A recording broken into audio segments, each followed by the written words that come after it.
Do you ever have so much to do that you just feel overwhelmed? If so, listen to this.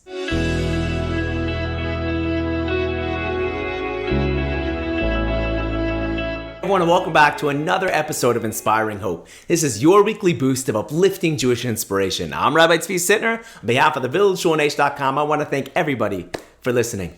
So, I don't know about you, but sometimes I'll start my week or my day, and as I start looking at all the things on my to-do list, it can literally become overwhelming.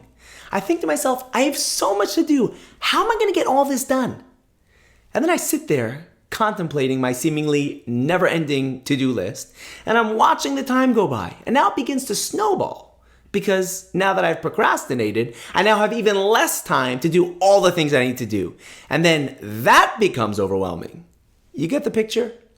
So if you can relate to this, then I think you'll appreciate this beautiful story that totally changed my outlook when I'm overwhelmed. It's a story of an old man who's taking his daily walk on the beach, and he sees this young boy leaning over near the water. And the boy's picking something up from the sand and he's throwing it into the sea.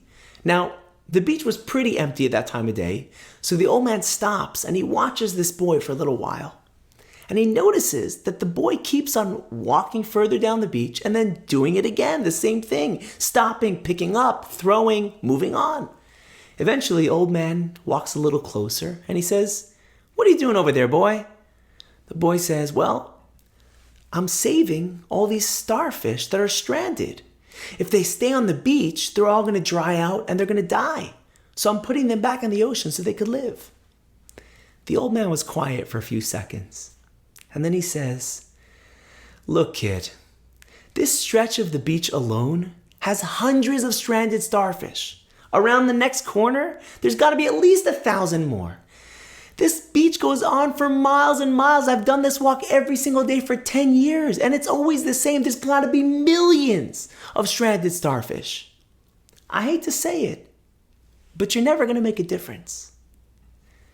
The boy bent down, picked up a starfish, and threw it back in the water, and said, "Well, I just made a difference for that one, didn't I?" And he continued on with his work. You know, while many of us are motivated to do many great things, sometimes the enormity of what we want to accomplish can cause us so much pressure that it's completely debilitating. We stall, we procrastinate, we make excuses. We're just too overwhelmed to move forward. But the Mishnah in Pirkei Avos in Ethics of the Fathers teaches us the answer to that pitfall. It says, "Lo alecha hamalacha ligmor v'lo ata ben choron libetel mimena," which means it's not your job to finish everything, to get everything done. But you're also not free to just neglect the work. This idea is such a game changer in how we view everything we have to accomplish. Because what the Torah is teaching us is that it's okay for us to say, yes, I have a lot to do, and maybe I'll finish, and maybe I won't. But just because I can't accomplish everything doesn't mean I can't accomplish anything. It's so liberating to remind ourselves that it's okay not to do everything, that we don't need to finish everything. And to know that whatever I do is important and valuable, regardless of whether there's more still to do.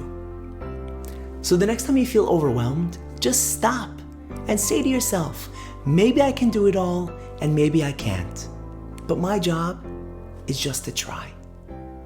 Thank you all so much for listening. I want to say a special thank you to all of our sponsors. Today's episode is sponsored by Aaron and Michelle Mandelbaum in honor of Aaron's father's second yahrzeit, Naftali Hertzka Tovia ben Alter Mordechai HaKohen. May his neshama have an aliyah, as well as by Stan and Abby Simoli in memory of the yahrzeit of Stan's brother Sidney Simoli, Shimon Yisrael ben Chaim Leib Alav Hashem. May his neshama have an aliyah. And lastly, by Sheila Hecker in memory of the yahrzeit of Sheila's husband, Harvey Hecker, Chaim Yisachar ben Yechiel Alav Hashem. May his neshama have an aliyah as well. Thank you to all of our sponsors. If you want to sponsor the next episode or send me a message, just email me at hope@h.com. Thanks for listening, and I'll see you next time.